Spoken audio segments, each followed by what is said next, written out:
Your brain lies to you every single day. When you walk into a room, you miss most of what's actually going on. Your brain plays favorites with what it allows you to perceive. Have you ever wondered why first impressions matter, or why a single compliment can get lost in a sea of criticism? Well, if so, you're going to love this episode, because in this episode of the Change Your Minds podcast, I'm going to walk you through some of the most powerful cognitive biases that affect the way in which we perceive reality. I'm going to be talking about everything from the anchoring effect to the availability bias, to the Pratfall effect, to the spotlight effect. I'm going to walk you through each of these and explain exactly how they work. This is going to be revolutionary. I'm going to pull back the curtain and show you the mistakes we often make in the way in which we perceive reality. This is going to be a fun one. See you inside. Hello and welcome to another episode of the Change Your Minds podcast. I'm Owen Fitzpatrick, and today we're going to have some fun. Well, we're going to have some fun if you're a total nerd and you like things like cognitive biases and behavioral economics. So if you like cognitive biases, you're interested in them and you go, oh, I love those, or they're really interesting, or you're deeply interested in psychology, or, you love behavioral economics and decision making and want to understand that, and you're fascinated with the brain, you're going to love this episode. If you're not into any of that, if you just want to be like hyped up or inspired, I'm not your guy.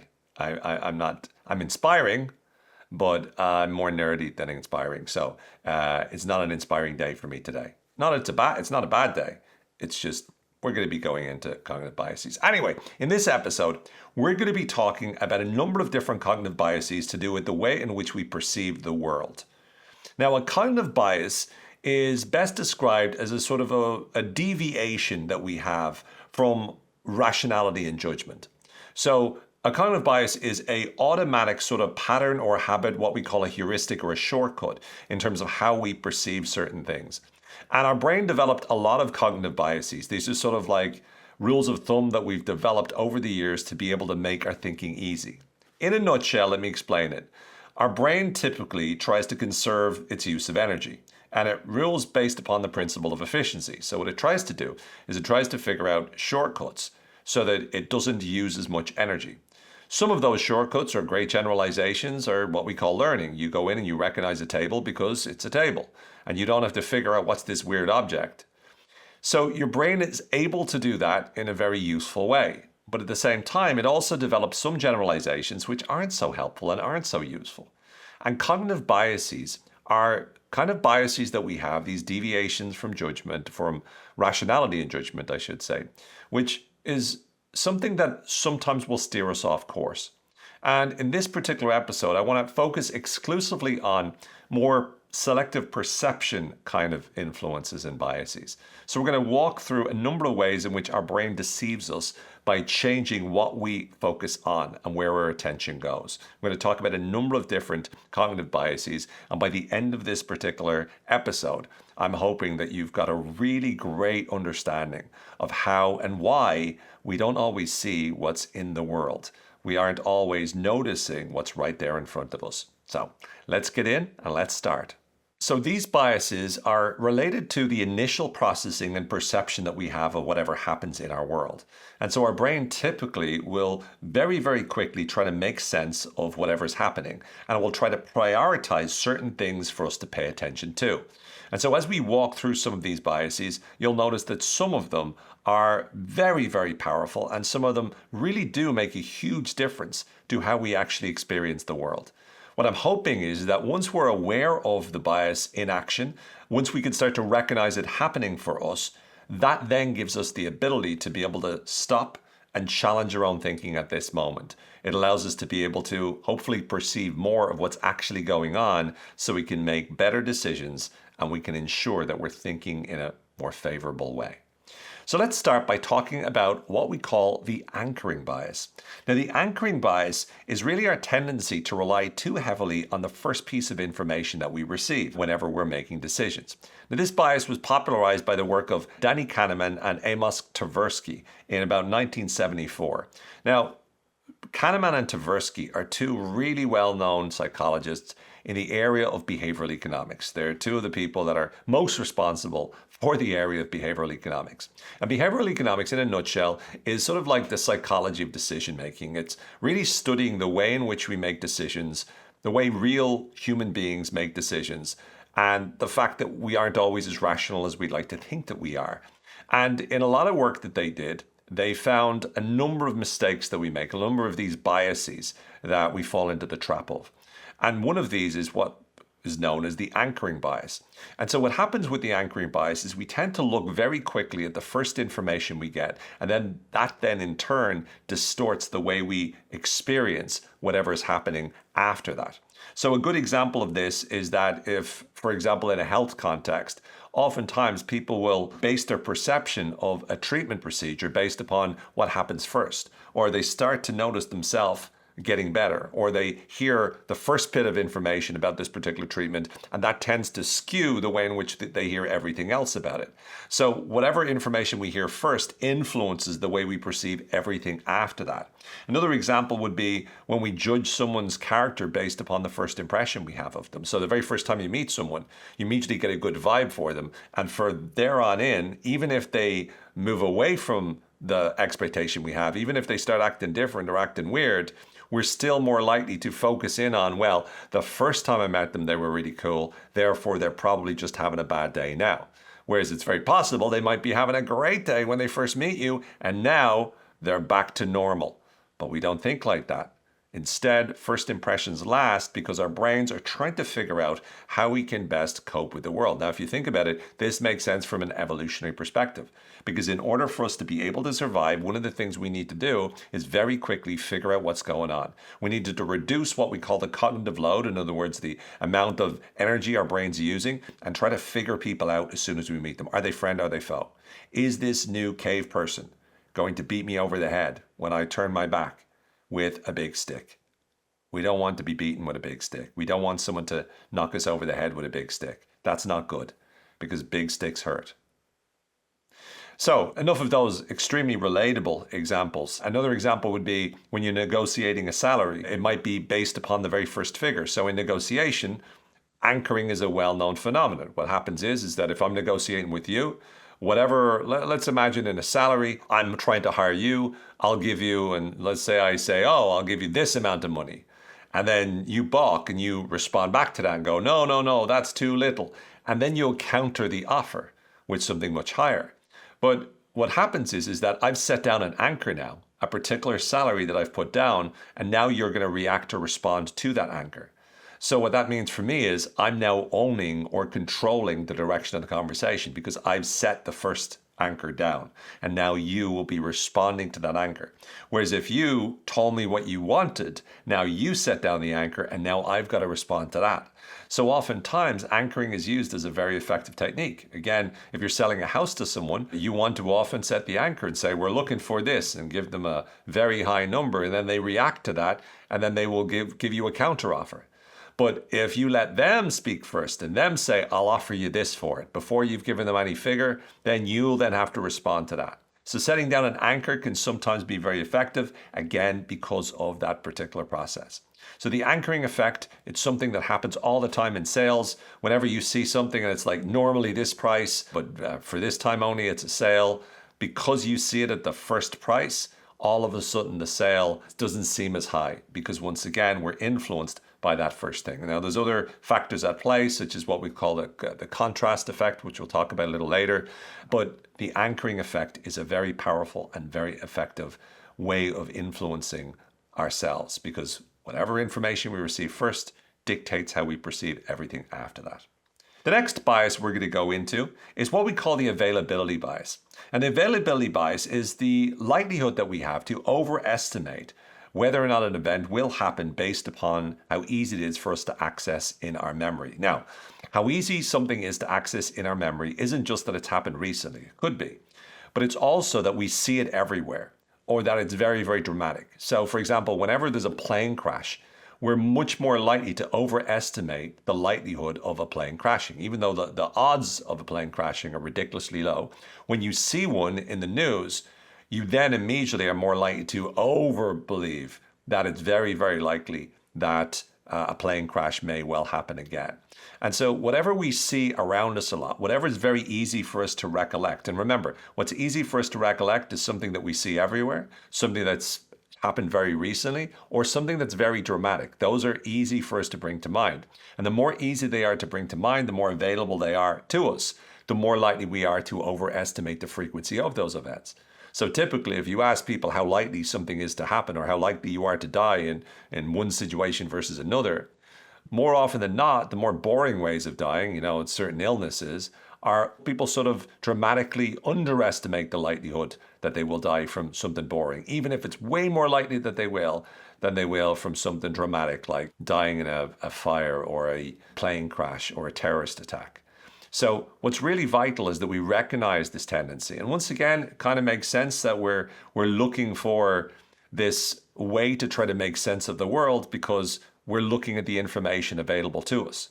The problem is the information nowadays, especially available to us, can come from algorithms in media and social media that are designed to try to dramatize things to get us to pay attention to their particular channel. Therefore, the information that is given to us isn't necessarily likely to happen, and we are often influenced by the dramatization of this particular news. So that's something to be aware of. Some other examples is that I mentioned already, you over-exaggerate in your mind or over-dramatize the likelihood of dying in a plane crash, therefore it's scarier, or overestimating the prevalence of infidelity because you've seen recent news stories of this celebrity cheating on that celebrity, and we tend to overestimate, everybody's cheating on everybody, if you've ever heard anybody say that. Or you believe a particular market trend is more significant because it's widely discussed in lots of news channels, or it's on social media all the time, or you think a product is more popular than it is because you've recently seen lots of ads of it. The easier it is for you to remember or access memories of a particular event, the more likely you are to over-exaggerate its importance, as well as the likelihood that it will happen. The third bias is the negativity bias, and this is our bias or tendency to focus on what might go wrong. We give more weight to negative experiences than we do positive. Now, this explains why we tend to ignore compliments and we tend to very much focus on the bad stuff. It also explains why news broadcasts work, right? If you turn on Fox News, CNN, BBC, RT, wherever you live, turn on your news channel, odds are 90% of the news stories at least are going to be pretty miserable, right?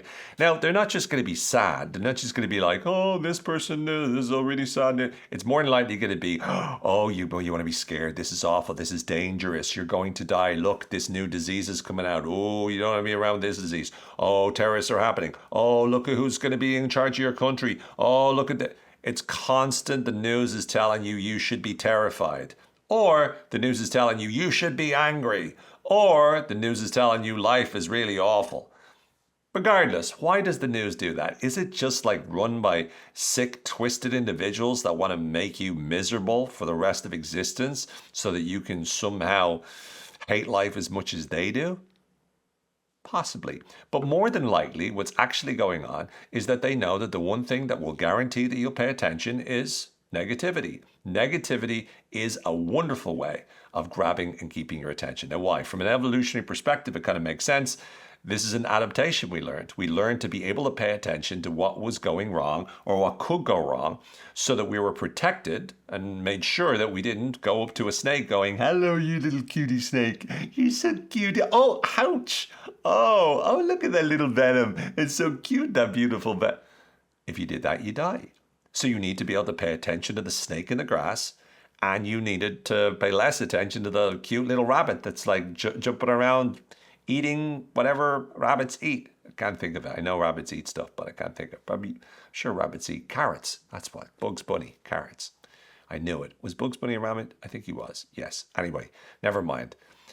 Steering back to it, what's really important about the negativity bias is to recognize it in ourselves. And we tend to unfortunately be led astray by the negativity bias so often. Not only do the news broadcasters control our attention, not only does social media do the same thing, but also this can cause us to make ineffective decisions as well. Some examples here is that if you're working out, you're trying to get healthy and fit, Sometimes we'll dwell more in a single bad workout session, despite the fact we're killing it usually. So you're doing great in the gym, and all of a sudden you have a bad day and you just focus in on the bad day. That's an example. Another one would be in your relationship, you have one argument with your significant other, and all of a sudden it's like, oh my goodness, our relationship is this. We're just always arguing. No, you argued that one time. You'd be getting on great. Remember the other day you were going for this beautiful romantic walk and everything was great and they told you how much they loved you. But no, you're focused on the fact that you had a little bit of a spat, right? But again, our brains are oriented towards focusing and highlighting on the negativity. And that's a problem, right? At work, you could be focusing on a single project that you messed up as opposed to a track record, which is pretty brilliant.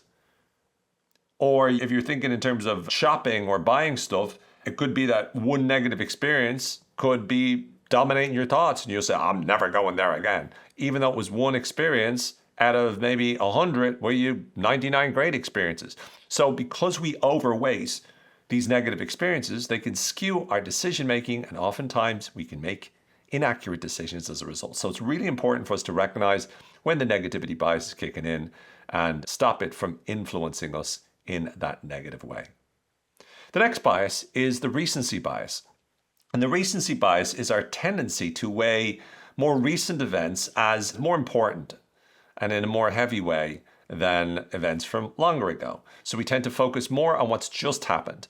And while that can be useful, because again, from an evolutionary perspective, we need to be aware of whatever current changes are occurring. Like part of our brain's ability to make predictions effectively is to pay attention to what's going on and what's just happened, because that may well have more of an influence on whatever's going on than something that happened ages ago. Sometimes what happened ages ago no longer influences it. However, a lot of times that's not true. A lot of times our overemphasis on what's just happened can actually steer us in the wrong direction. So sometimes, for example, you could have a health checkup and you could focus more on the fact that one of your blood levels was particularly low, and you can, obviously it's good information to know and you want to work on it, but you could obsess about that. As opposed to seeing that the last 5 years, if you look at the trend, that has been low directly after the holidays, and then it's gone back again. And so what's really important for us to recognize is that the recent information we have might be useful, but often might not be. And it could be something that just grabs our attention unnecessarily. We need to look at the longer term prognosis as opposed to what's just happened there. In terms of business, we could be focusing just on the latest market trends or what everyone's talking about today and overemphasize how important that is, whereas that could be something that really, will rub off in a while, and it's not perennial. It's not something that will last a long time. So once again, we need to recognize that. We want to recognize when we're being influenced by this recency bias and make sure that we're not over-indexing how important it actually is. The next bias is what we call the mere exposure effect. And the mere exposure effect is our tendency to develop a preference for things simply because they're familiar. This is popularized by a guy called Robert Zajonc, I think his name was. It was in the 1960s. He did a number of experiments where he showed that we naturally tend to prefer things when we've seen them a number of times. Now, the obvious case of this is that when you spend a lot of time around somebody, you're more likely to become more attracted to them, right? Now, some of you are out there going, well, Owen, I have to tell you, that's absolutely incorrect, because you can be friend zoned. And you know why you're friend zoned? Because if you're talking like this, everyone's going to friend zone you. You know what I'm saying? Like, no one's going to want to be in a relationship with you if you talk like this. So that's the first thing I would say. The second thing would be if you said the same thing, but you didn't say it in that particular way, I'd probably argue that a lot of times you will be friend zoned because of the first impression, because the impression immediately will help the other person to categorize you in a particular way. Is this potential romantic material or is it not? Because once again, they might be telling themselves a story of the kind of person they expect to be with, etc., etc., etc.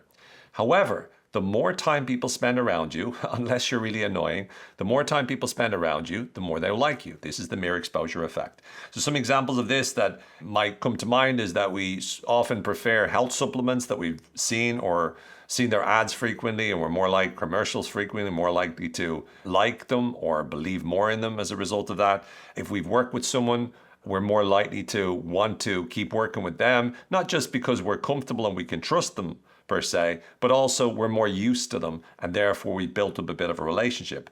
Or if you see somebody and you spend a bit of time with them and you eventually end up in a relationship, oftentimes it's because you spend more and more time with them, you start to develop more affection for them. And once again, this is in the event where you're having good interactions with them. Obviously, if you have bad interactions with them all the time, doesn't necessarily work the same way. But the mere exposure effect is simply for you to pay attention to whenever you're finding yourself liking something, just to double check, am I liking it just because I'm around it all the time? Or am I liking it because I actually genuinely like it? That's the other question to ask. Now, the next particular bias that I want to walk you through is known as the clustering illusion. And this is a really interesting one. This is one that I've noticed myself making the mistake of engaging in a number of times, even recently. And it is the tendency that we have to see patterns in random events. Now, what I mean by this is that this is something that we tend to do from a very sort of shortcut perspective. We're looking to try to figure out what's going on. When we're babies, for example, our brains are constantly making patterns, constantly trying to figure out what patterns can I notice to understand the world better.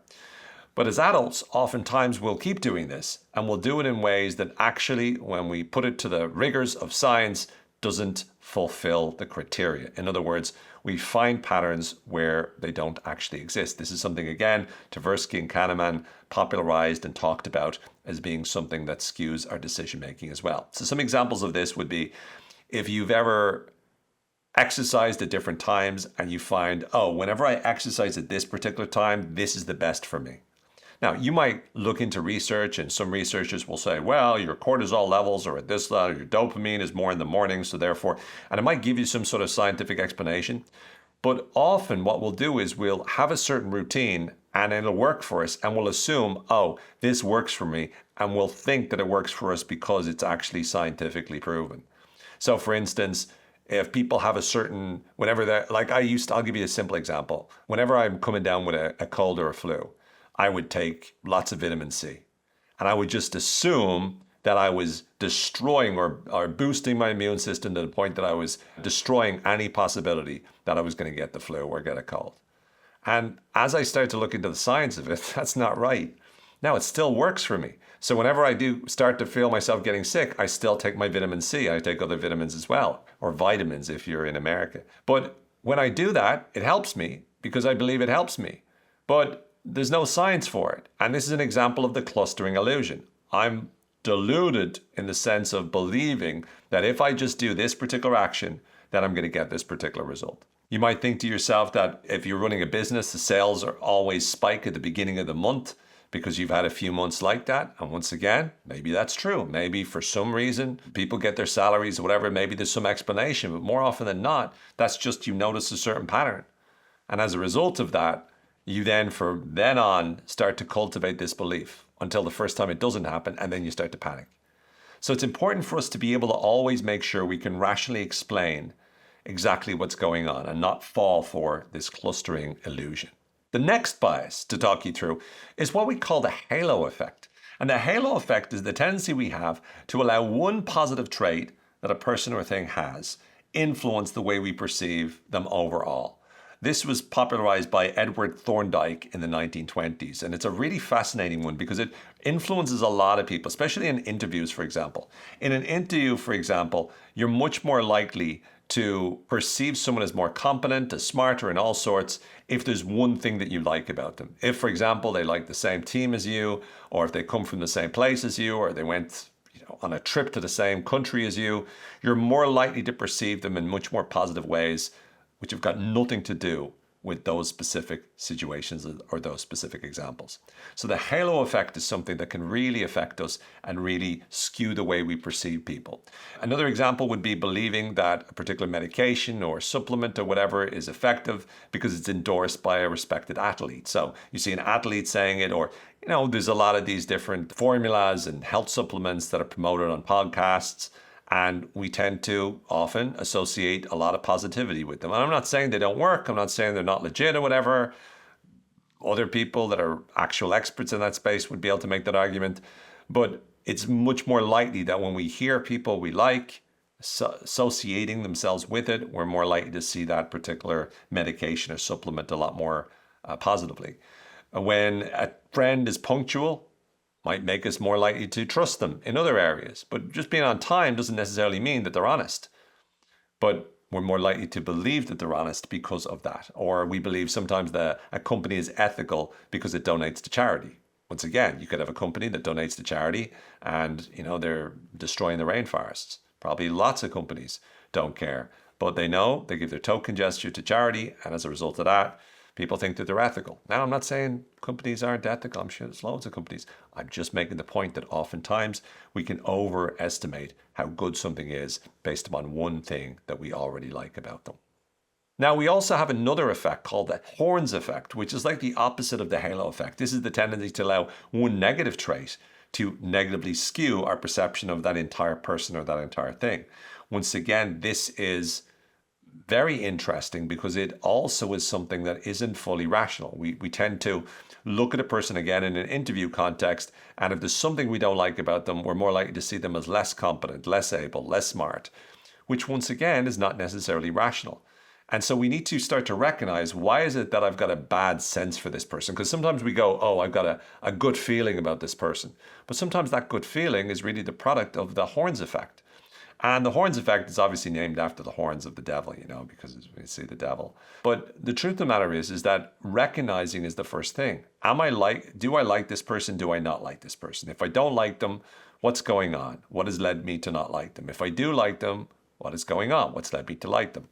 And in the horns effect, we could, for example, if a doctor's rude, we could immediately start to discredit them in our own mind, going, oh, he's rude, and then start to look for reasons why not to trust that particular doctor.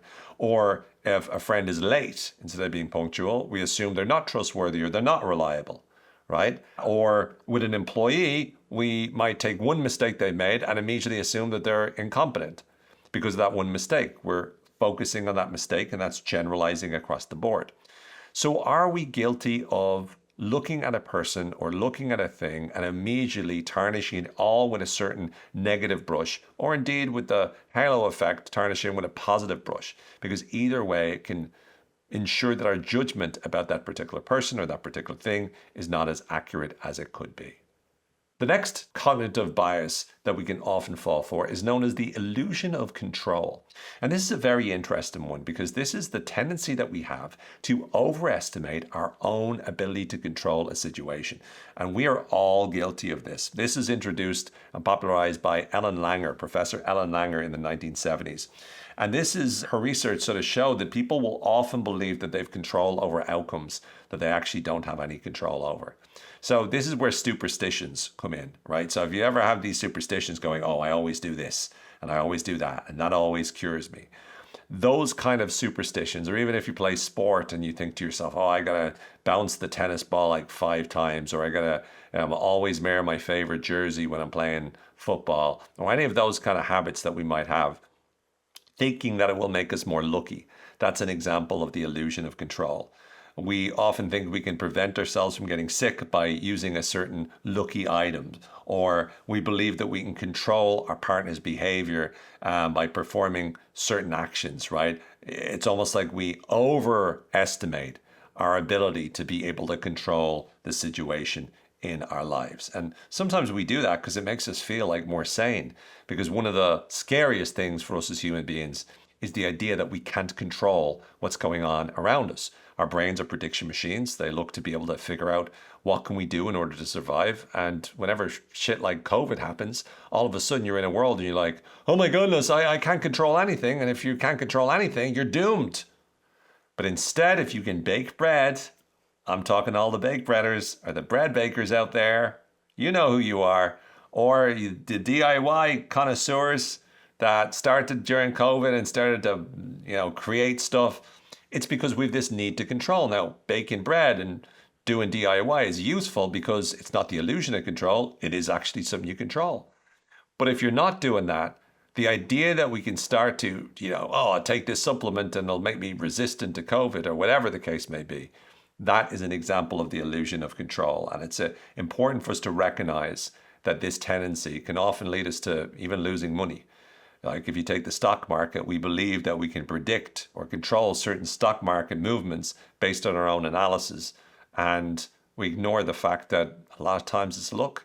And more often than not, a lot of the things that happen that we give credit to ourselves for our control or decisions, it's more than likely luck. This is sort of an attribution bias that we tend to make with ourselves. We often overestimate how likely we were to influence a particular situation. And the truth is, more often than not, it's just happened that way. It's just lucky. So it's important to recognize the illusion of control when it influences us. The next bias is what we call the curiosity bias. And this is our tendency to seek out novel information, often at the expense of practicality. Now, if any of you have ever had the shiny object syndrome, oh, I am a victim of this. I am such a victim of this. I'm like the shiny object. If you're a company and you're looking to manipulate a customer with the shiny object, I'm your guy. Look what I'm wearing. This is a whoop, right? This is a whoop thing. I'm also wearing an aura ring. They do the same thing. But I had a birthday coming up and I was like, I already have the aura ring. I wonder if the whoop one is better than the aura ring. And the aura ring works great, but I wanted a whoop as well. So I don't know. This is my first day wearing the whoop. I'll let you know how it goes. But that's an example of shiny object syndrome. And this notion of the curiosity bias is that we have this desire to know more. Now, again, from an evolutionary perspective, it makes sense. Our brain wants to get more information because the more information we have, the more likely we are to be able to make decisions that allow us to survive and thrive. The problem is, oftentimes, we'll just keep looking for more information. I see this as well when people are addicted to going to seminars, right? So they keep going to seminars over and over again, and they keep saying, yeah, I'll set up my business once, I'll just do another course. And they keep learning. Now, part of that's procrastination and fear of failure and all sorts of stuff. But a lot of times it's just like continuously taking information in. And while that's wonderful, oftentimes it can lead us astray. For example, you could be trying out a new to the market, unproven health supplement because it piqued your curiosity rather than sticking to what you know actually works. Or you could pursue a relationship with somebody because you're fascinated with their life, even though you know that the two of you are not compatible. Or if you're at a conference, you could attend some trendy topic, even though it's not going to really be relevant or helpful for you in your actual business. So these are some examples where the curiosity bias can actually lead us astray. And it's important to recognize when it's happening, not that we don't want you to be curious. Curiosity is great. However, sometimes we can be like cats and curiosity can kill us like it does the cat. So don't know where that expression comes from, but sure, look. The next one is the illusory truth effect. And this is a very interesting one. This is very much connected to the notion of beliefs and belief leadership, which is something that I spend a lot of time talking about. It's our tendency to believe false information to be correct after repeated exposure. So when something's repeated over and over again, we're more likely to believe it. There was some fascinating experiments done in the 1970s by researchers Lynn Hasher, David Goldstein, and Thomas Tapino. And they found that the repetition of perceived truthfulness, the repetition of false information over and over again, eventually started to become more and more convincing for people. And so some examples of this in the real world is you have a health myth that is spread on social media and we constantly keep seeing it. This is so important, this is so important, this is so important. Before you know it, you believe in it and you start to think it and you assume it. And if you look at the echo chambers around COVID, you have the people on one side saying COVID's real and vaccines are great. You have people on the other side that says COVID is over-exaggerated and vaccines are the devil, are really bad for you, and they cause all sorts of things. And so both sides have their own perspective. But what happens with regards to the illusory truth effect is they'll keep repeating that over and over again. And if you're in Facebook groups with people that are on your side, then the more that you see this, the more likely you are to believe it, even though there's no real evidence perhaps to back up whatever is being claimed, or there's exaggeration, or it's all from a particular agenda. The more you hear it, the more likely you are to buy into it, which is obviously problematic. Another thing is you might start to assume that a particular relationship stereotype is the norm because you see it all the time. And once again, a lot of the information we're taking in through social media can start to skew our perception of what a relationship should be. So for example, you're online, you're scrolling through your Instagram feed, And you see all these relationships and everyone's so happy. And look at those, oh, they're always joking with each other and they're always smiling, they're always happy. And look, they're expressing their love to each other. Oh my goodness, that's what my relationship should be. That's how great it should be. It should be perfect. These guys never fight. They're always so happy. And so you start to develop this belief that relationships are supposed to always be two people being sycophantically romantic with each other and lovey-dovey to each other, and everything's perfect and they're just great. And then you're thinking to yourself, I don't have that, right? We fight occasionally, we've ups and downs, and you get an irrational perspective of what a relationship should be because, once again, it's the illusory truth effect. It's the notion that you see it over and over again from all these different couples, and you start to think to yourself, that's the way the world is. And guess what? That's not the way the world is. Maybe there's some relationships out there like that, but a lot of relationships that are pretending to be like that are not like that. And so what we need to do is recognize it. Just because you hear it a lot doesn't make it true. And ask yourself the question, when you find yourself believing in something, why do you believe it? Do you believe it because you've verified it, you've seen it in a multitude of ways, and you've experienced it firsthand? Or do you believe it because people keep telling you it over and over again, and you haven't done enough time, you haven't spent enough time to figure out what's actually going on, if that makes sense? Another example would be in the business world. A lot of times there's a corporate myth about this is the right way to go, or this is what you need to do. And because it's, again, something that everybody repeats over and over again, we stop questioning it and we just assume it's correct and assume that it's true, which is problematic.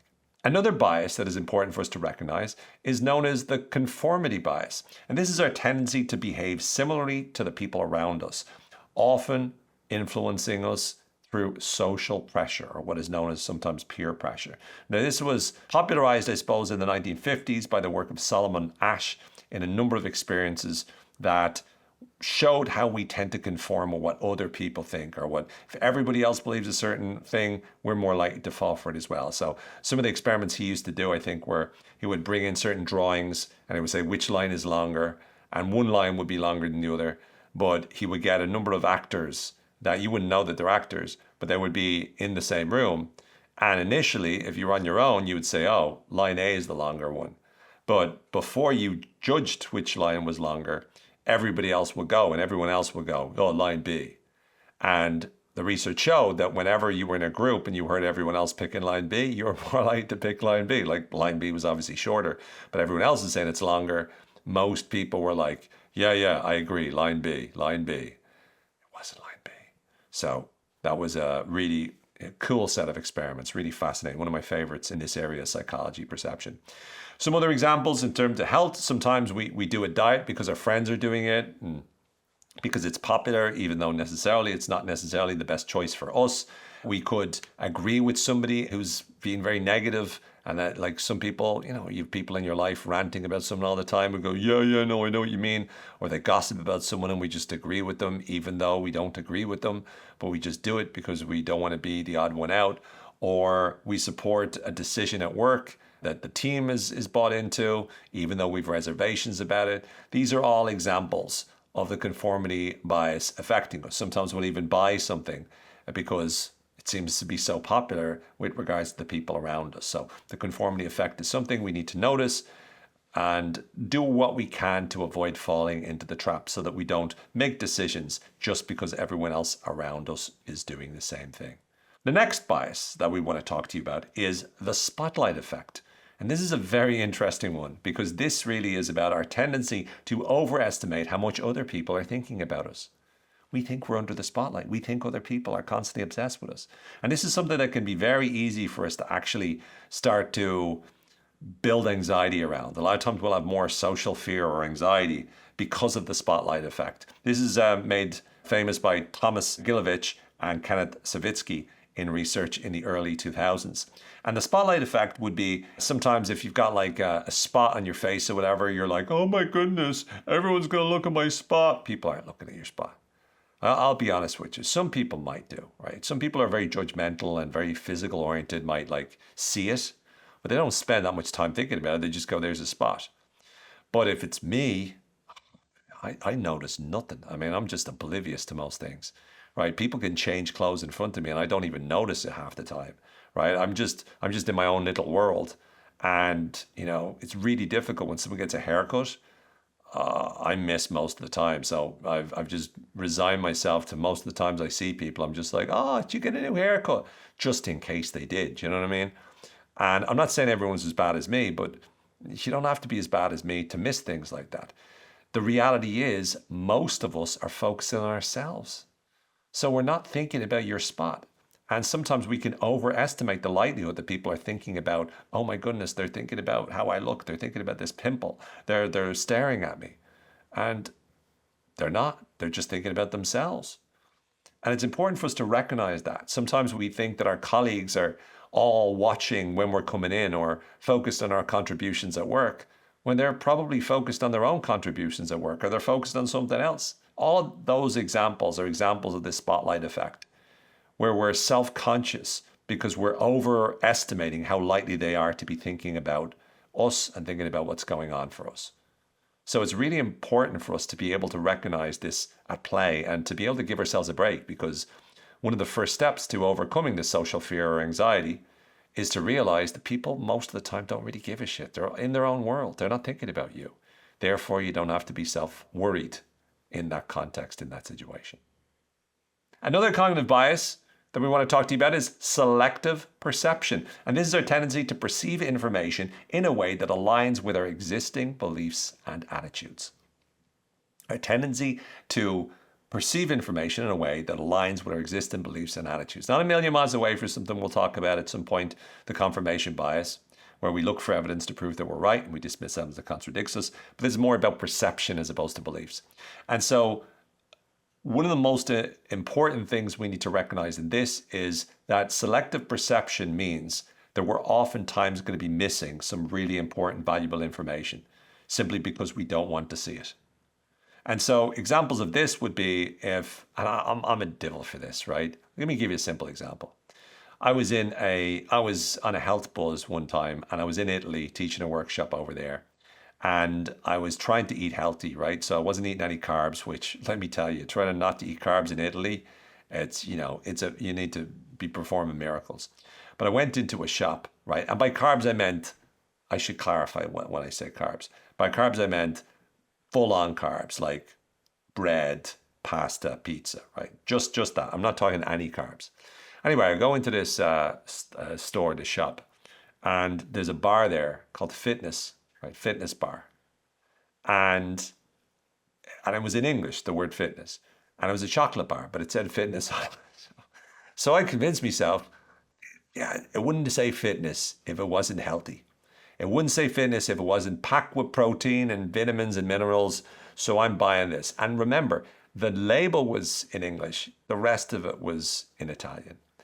And I have my translator friend or whatever that I saw the next day, and she saw the bar, and I said, she goes, "You're eating a fitness bar," and I'm like, "Yeah," and she goes, "Okay," and I don't want to ask her whether or not like what the ingredients actually are, but what she does is she reaches over, she picks it up, she looks at the back, and she goes, "Oh my God, this is just all sugar."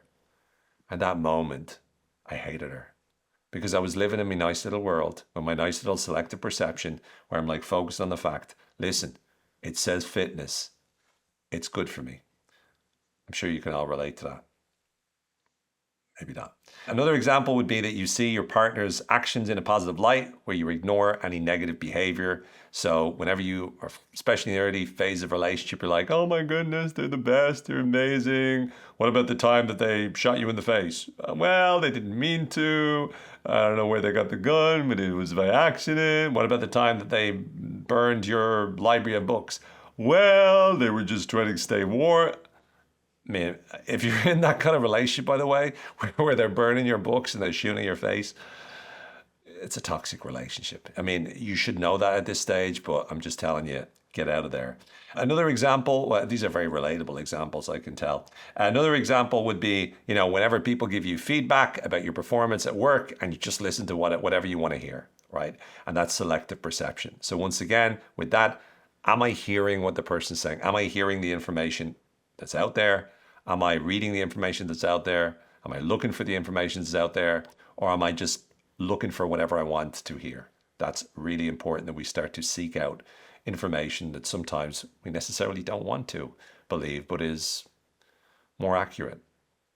The next bias is what we call the availability cascade. Now, I hear you say, well, Owen, we already talked about the availability bias. Why are we talking about the availability cascade? What, pray tell, is the difference between the availability bias and the availability cascade? Both of them are equally difficult to say fast.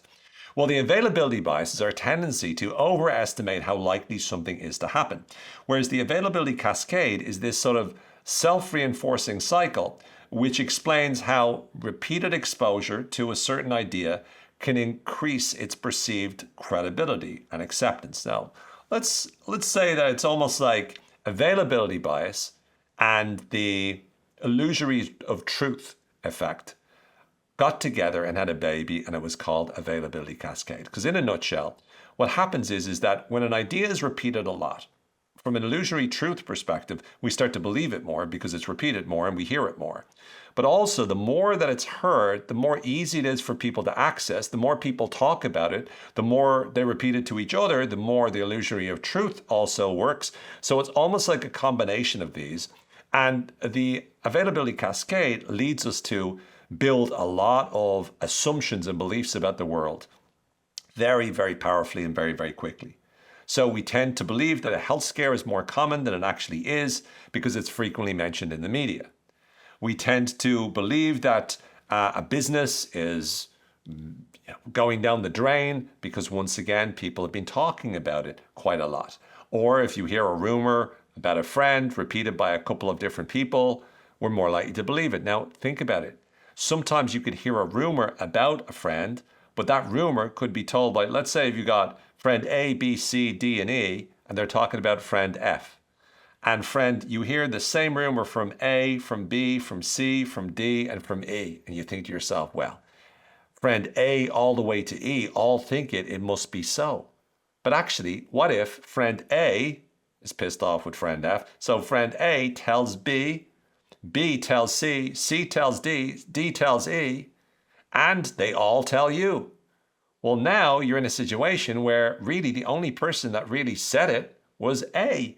But we think because we hear it a lot, all of a sudden it must be so.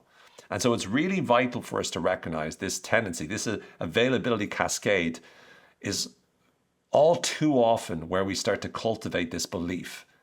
And it's really vital that we recognize it and check it and not allow ourselves to fall for it, because that can lead us to making erroneous conclusions about what's really going on in the world. The next bias is what we call the Pratfall Effect, and this is a very cool one. This is the tendency we have to find a person more likable after they make a small mistake. It makes them seem more human, more relatable. And this is something that Elliot Aronson in 1966 sort of identified, but it's something that I've been using for many years. It's whenever I'm speaking to an audience, one of the things I noticed was when I make a mistake here or there, it actually builds a better connection with the audience. Now, if you get up in front of the audience and all you do is bumble and make constant mistakes, not so good. But if you demonstrate pretty strong credibility most of the time and then you make a mistake, that tends to build a really good impression in the audience's mind because they see you as human. And if they see you as human, then your brilliance is even more impressive. Whereas if you're too good to be true, a lot of the times people will start to go, yeah, but what's the catch? Or yeah, but oh, they seem too good to be true. They seem just too nice. Seeing you with a bit of vulnerability, with a bit of humanity, tends to be very effective. And this pratfall effect tends to be really, really good for you to cultivate. A good example would be you might feel more connected to a fitness instructor who admits if they struggle with their own health challenges. Obviously, if you're going to a health and fitness person and they're smoking, cigarettes while eating cake and they're like 102 pounds overweight and they've got a big belly and they look really like they look 20 years older, you're not going to go along and go, oh, brilliant, you're just the person I need because you're real. I want you to teach me how to get healthy and fit. So it doesn't work that way. But if you've got a fitness instructor, a health and fitness instructor that looks really healthy and fit and stuff, but they aren't perfect. They talk about the fact that sometimes they'll have a pizza every Saturday or whatever. That's when you then are more likely to believe in them and actually feel more connected to them as a result. You'll find your partner more endearing when they make a little mistake as well. So sometimes, obviously, in relationships, a person makes a mistake and that can make you want to strangle the person. Other times, when a person makes a mistake in a relationship, it's like, oh, makes you closer to them because it's like, oh, that's so sweet. I love the way they, make that mistake. I love the way they snore at nighttime and keep me up and prevent me from getting any sleep. And I haven't slept in 6 months. I love it. It's so cute. Just an example, of course. And we trust colleagues if they've made a small mistake, or if we go along to a store or shop and we buy something and the person admits that they don't have a particular product or they fumble or something like that, we tend to be more likely to perceive them in a more positive way. So all those are examples of us experiencing the pratfall effect. So again, how is it useful? First of all, notice it yourself. Notice if you're experiencing it yourself, but also if you're in a situation where you're a figure of authority, is there a way that you can leverage it as well? The next effect is what we call the contrast effect. Now, if there is one effect that is probably one of the most important effects and biases that we could possibly talk about, it is the contrast effect. The contrast effect is our tendency to perceive something differently based upon the comparison to nearby items or experiences. Now, this could be nearby items from a perspective of what's nearby in space or what's nearby in terms of time.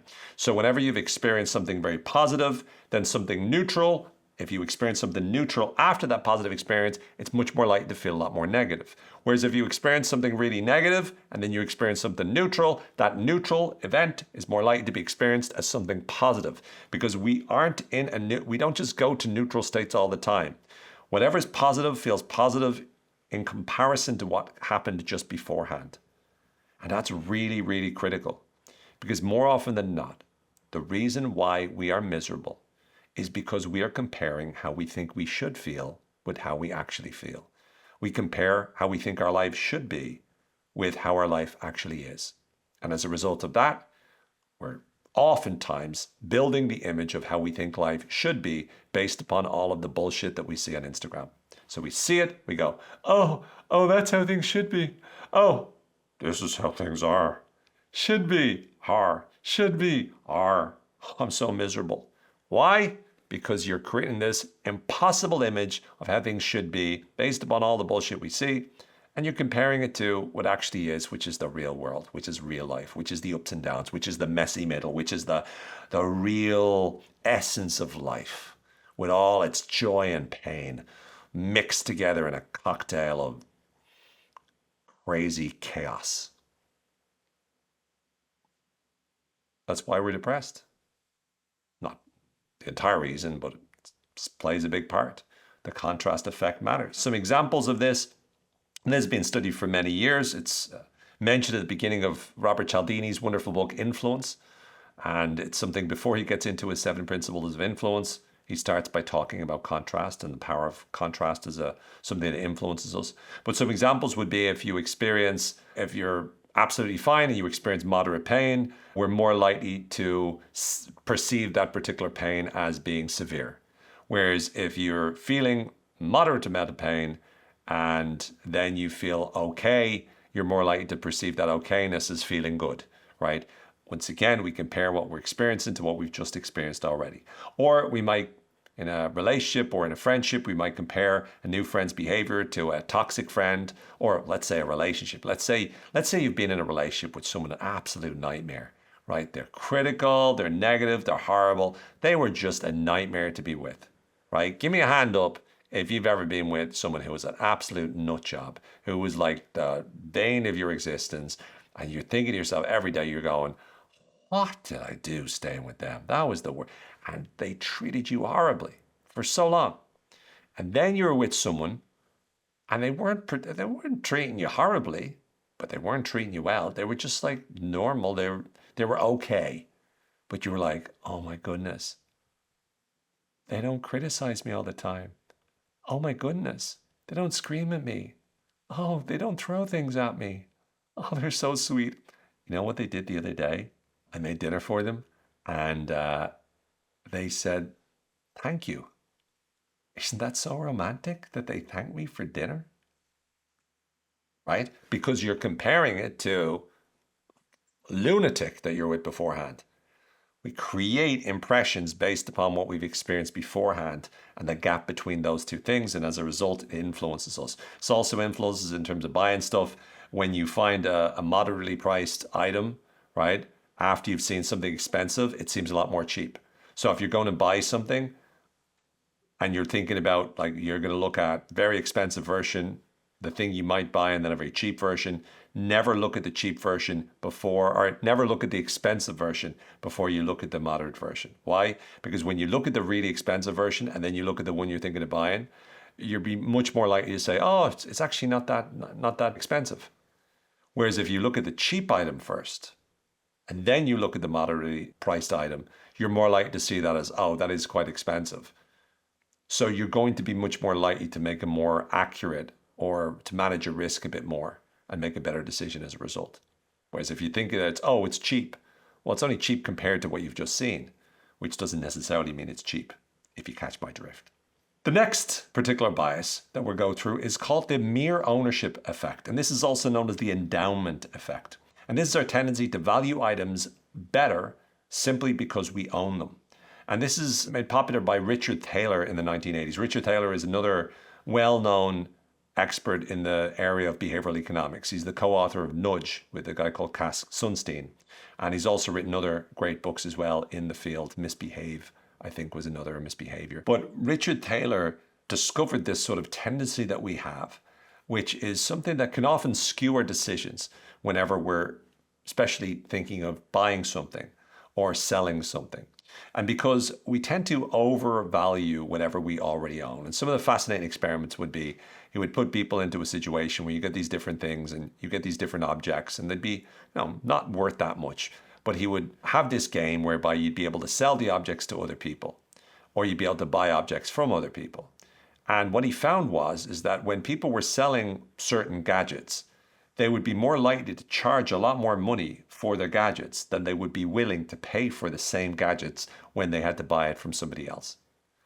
And so we tend to overvalue things. We tend to sentimentalize things. We tend to be reluctant to sell something that we own because, from our perspective, we tend to value it so much more. Now, again, from a evolutionary perspective, it kind of makes sense that we overvalue what we own, because one of the things you don't want is the regret of knowing that you had something and you let it go. We don't want the risk of losing what we already have. Because if we don't have it now and we want it, then okay, but we're not risking anything. As soon as we lose something that we already have, we're risking something. Therefore, we tend to overvalue whatever we already own. So once again, from a logical decision-making perspective, we recognize, am I overvaluing this because I own it? Or am I undervaluing it because I don't own it? And if so, what adjustments might I need to make a better, smarter decision here? Just a couple more cognitive biases. One is known as change blindness. This is our tendency to not notice changes in visual stimulus when those changes occur during a visual disruption. So let me walk you through this. And this is something I've noticed some brilliant magicians leverage very effectively in terms of doing magic tricks. But this was first studied by psychologists George McConkie and Timothy Hollingworth in the 1970s and 80s. And it really demonstrated how we can fall for very significant changes right in front of us. And some great examples of this would be certain magicians I've seen. There's a great example of magicians who would do a trick, and while they're doing the trick, you wouldn't notice that from the beginning to the end, they've actually changed their shirt color. And you just don't notice it because you're focusing instead on the trick. But some more down-to-earth, relatable examples would be if you don't notice gradual changes in your weight over time, or you spend every day with a person, you don't notice that they're actually putting on weight, or you don't notice that they're losing their hair. You don't notice something about them because you see them over a long period of time. That could include yourself. Or you don't notice a person's change in terms of behavior over time because there's small, subtle changes. Or in business, you fail to pay attention to incremental improvements or declines in performance of a particular employee, because once again, it's almost like you're too close to it. Or even with objects that you buy, you don't notice a small increase. Like, for example, with inflation, I remember a few years ago, I lived next to this bodega, and I would go in there and there would be a little sign up saying 5 pence increase on all purchases today because of inflation. So I would go in, and then the next day it would be 7 pence increase or 7 cent increase on purchases. And this would keep happening. And before you know it, banana starts to become twice as expensive as it was before. It's a banana. Now, don't get me wrong, bananas are great. I'm a big fan of bananas. But how's a monkey going to afford to buy a banana if it's twice as expensive as it was before? You get me? Like, this is wrong. We can't be doing this to monkeys. Something similar to change blindness is what we call inattentional blindness. And this is, rather than noticing something change over time, this is our failure to notice a fully visible but unexpected object because attention was engaged in another task, event, or object. Now, similar to the kind of example I gave already, this was described by psychologists Arian Mack and Irvin Rock in the 1990s. But it was also popularized in a wonderful experiment called the invisible gorilla. It was a fascinating experiment that psychologists did and conducted, where they showed that people would miss, whenever they were watching, they were doing a particular task, they would watch a particular task going on. I don't want to ruin it for you, but as they were counting something and noticing this task, a gorilla would get up and walk across the screen, and most people didn't notice the gorilla. Now, it wasn't a real gorilla. It was a person in a gorilla suit, just because I'm pretty sure if the gorilla was walking through, it would have been chaos. The gorilla would be like, destroying everyone and everything in the actual experiment. So it wasn't an actual gorilla. It was a person in a gorilla costume. Yeah, just a fact check on that one. But this is something that it's happening in front of us, but it's not an entire change that we notice. It's just we don't pay attention to it. We miss it. In other words, we become blind to it because our attention is not on it. So we might miss a health warning sign because we're focused on some other aspect of our health. So we're focused and obsessed with our blood sugar, for example, but we don't pay attention to the health of our teeth, for example. Or we don't notice our partner's distress or stress because we're so focused on our own problems, which I think we can all relate to. Or we miss an important detail in a report because we're focused on some other aspect of the report or some other project that we're supposed to be focusing on. So often we can miss something because our attention is elsewhere. And so once again, when things like change blindness occur or inattentional blindness occur, we need to start to ask the question, what do I need to be paying attention to? What did I just miss there? And where do I need my attention to go? What do I need to be looking at a lot more? Because if we don't, we fall into the trap of making even more mistakes. The next one is attentional bias. And attentional bias is our tendency to pay more attention to certain stimuli or information while ignoring others. So as opposed to inattentional blindness, where we find ourselves missing out on information because we're focused on something, this is us deliberately wanting to focus our attention on one thing and missing information somewhere else. So some example would be, we might pay more attention to negative health information because we're anxious about potential illnesses. So we might get obsessed in a sort of a spiral about negative health information because that's what we're worried about. Our brain is trying to protect us, kind of like a combination with the negativity bias. Or we hear about our friends being successful and we focus on all their successes and we ignore our own. So we're like, oh my goodness, Mike's so successful. He's doing so well. He's so talented. I'm such a loser. And we don't focus on all the ways that we're amazing. We're wonderful. We're legends ourselves. But we miss that because we're too focused on Mike and his success and his wonderfulness and his brilliance, which is, not very helpful. Or we pay more attention to negative feedback from clients and we ignore the positive. Again, this could be like a combination, a combo, if you will, with a negativity bias.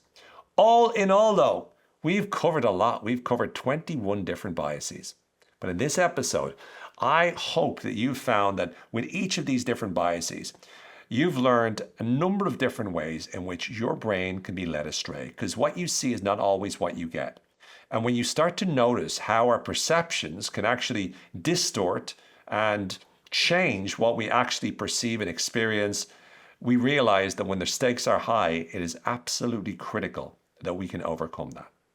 If you're looking to learn more about how to make better decisions, I've got great schools available on my website, changingminds.com. You can access it. Wonderful schools at a very reasonable rate. Schools like Decision School or Thinking School, and a whole host of others, which will help you to be much better at making decisions and using your brain in the most effective way. For now, though, thank you very much for watching. I hope that you've learned a lot, and I hope that you're able to find yourself dealing with these challenges in the future, perceiving the world in a brand new way, full of the tools you need to be able to ensure that you are perceiving reality in a more accurate manner. For now, take care, be well. May the force, as always, be with you, and may you be even better.